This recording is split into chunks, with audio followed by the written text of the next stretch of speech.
Baik, Assalamualaikum warahmatullahi wabarakatuh. Waalaikumsalam warahmatullahi wabarakatuh. Bagaimana kabarnya Ananda semua pada pagi hari ini? Apakah baik-baik semua? Baik, Bu. Nah, bagus sekali. Semoga kita selalu dalam keadaan sehat walafiat, dan adapun yang mungkin sedang sakit, semoga diberikan kecepatan untuk sembuh. Nah, hadir semuanya ya Nanda pada pagi hari ini. Hadir, Bu. Baik, sebelum kita memulai pelajaran, alangkah baiknya kita berdoa terlebih dahulu. Berdoa mulai. Nah, Ananda semua masih ingat apa itu pelajaran kita pada minggu kemarin? Ada yang ingat? Baik, minggu kemarin itu kita belajar mengenai analisis sistem manajemen peserta didik, dan pada hari ini kita akan mempelajari materi baru, yaitu mengenai analisis sistem manajemen kurikulum. Pertama-tama kita mulai dengan nantinya kita akan mempelajari beberapa poin-poin mengenai pelajaran kita pada hari ini. Adapun poin yang pertama yaitu mengenai konsep manajemen, yang kedua konsep kurikulum, yang ketiga konsep manajemen kurikulum, yang keempat ruang lingkup manajemen kurikulum, kelima yaitu prinsip manajemen kurikulum, dan yang terakhir fungsi manajemen kurikulum. Nah, langsung saja kita masuk ke materi yang pertama ya Nanda, yaitu mengenai konsep manajemen. Konsep manajemen itu sendiri, manajemen adalah suatu proses atau kegiatan yang melibatkan dan memanfaatkan semua sumber daya yang ada untuk menentukan dan mencapai tujuan organisasi secara efektif dan efisien. Nah, yang selanjutnya yaitu konsep kurikulum. Sebelumnya Anda semua apakah ada yang tahu tentang apa itu konsep kurikulum? Jika ada, tolong angkat tangan dan sampaikan kepada teman-teman semua. Saya, Bu. Nah, silahkan. Baik. Kurikulum itu sendiri adalah rencana program pengajaran atau pendidikan yang akan diberikan kepada anak didik untuk mencapai tujuan pendidikan yang akan diberikan kepada anak didik untuk mencapai tujuan pendidikan yang telah ditetapkan sebelumnya. Nah, benar sekali ya Nanda semua yang dikatakan oleh Suci, yang mana Suci menyampaikan bahwa konsep kurikulum itu adalah rencana program pengajaran atau pendidikan yang akan diberikan kepada anak didik untuk mencapai tujuan pendidikan yang akan diberikan kepada anak didik untuk mencapai tujuan pendidikan yang telah ditetapkan sebelumnya. Nah, kita beri aplaus untuk Suci dulu ya, karena sudah menjelaskan kepada kita semua apa itu konsep dari kurikulum. Ananda semua sudah paham dengan apa itu konsep kurikulum? Sudah, Bu. Nah, selanjutnya kita masuk ke dalam materi selanjutnya, yaitu mengenai konsep manajemen kurikulum, yang mana manajemen kurikulum itu sendiri merupakan sebuah proses kerjasama dalam mengelola kurikulum untuk mencapai tujuan kurikulum atau tujuan pendidikan secara efisien dan efektif.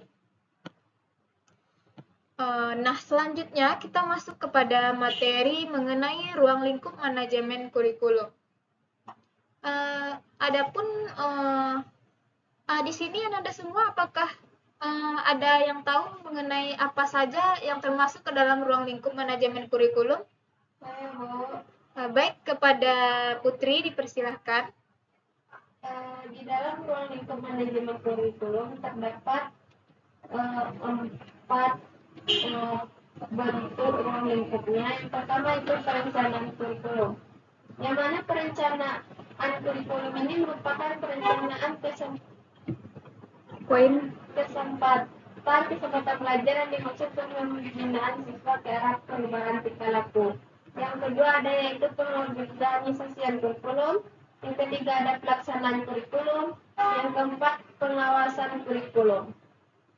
Nah, benar sekali apa yang disampaikan oleh si Putri, yang mana ruang lingkup dari manajemen kurikulum kata Putri tersebut ada terdiri dari 4. Yang pertama perencanaan kurikulum, yang kedua pengorganisasian kurikulum, yang ketiga pelaksanaan kurikulum, dan yang terakhir yaitu pengawasan kurikulum. Nah, Ananda semua apakah sudah tahu apa itu perencanaan kurikulum, pengorganisasian kurikulum, pelaksanaan kurikulum, dan pengawasan dari kurikulum? Nah, akan Ibu jelaskan. Yang pertama yaitu adapun perencanaan kurikulum ini merupakan kesempatan belajar yang dimaksudkan untuk membina siswa ke arah perubahan tingkah laku yang diinginkan dan menilai sampai mana perubahan-perubahan telah terjadi pada diri siswa.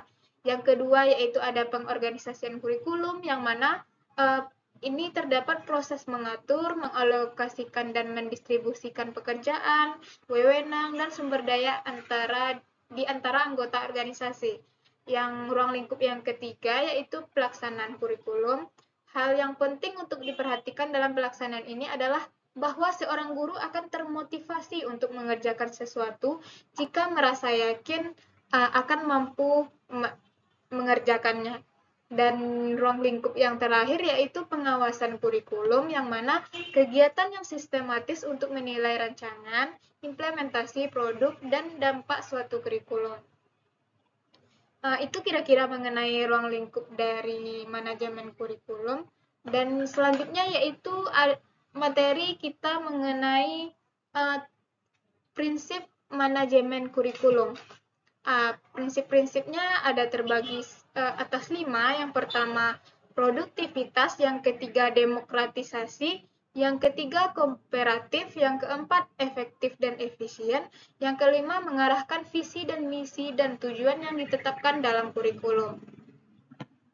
Nah, materi selanjutnya yaitu mengenai fungsi dari manajemen kurikulum. Adapun fungsi dari manajemen kurikulum ini sendiri terdiri dari 6 fungsi, yang itu yang pertama meningkatkan efisiensi dan pemanfaatan sumber daya kurikulum, yang kedua meningkatkan keadilan dan kesepakatan kepada siswa untuk mencapai hasil yang maksimal, yang ketiga meningkatkan relevansi dan efektivitas belajar sesuai dengan kebutuhan peserta didik maupun lingkungan sekitar peserta didik. Yang keempat yaitu meningkatkan efektivitas kinerja guru maupun aktivitas peserta didik. Yang kelima meningkatkan efektivitas dan efisiensi proses belajar mengajar. Dan yang terakhir yaitu meningkatkan partisipasi masyarakat untuk membantu mengembangkan kurikulum. Nah, itulah materi kita pada hari ini mengenai analisis sistem manajemen kurikulum. Apakah Ananda semua sudah mengerti dengan penjelasan mengenai materi kita pada hari ini? Betul, Bu. Baik Ananda, jika sudah mengerti, kita akhiri saja ya Nanda pelajaran kita pada hari ini. Minggu besok kita sambung kembali dengan materi baru yaitu mengenai analisis sistem manajemen tenaga pendidik dan kependidikan. Ibu harap minggu selanjutnya Ananda sudah membaca materi kita yang akan dipelajari minggu selanjutnya, dan semoga Ananda selalu menjaga kesehatan agar bisa hadir di sekolah pada minggu selanjutnya. Untuk itu kira-kira Ibu rasa sudah cukup pertemuan kita pada hari ini. Ibu tutup dengan Assalamualaikum warahmatullahi wabarakatuh. Waalaikumsalam warahmatullahi wabarakatuh.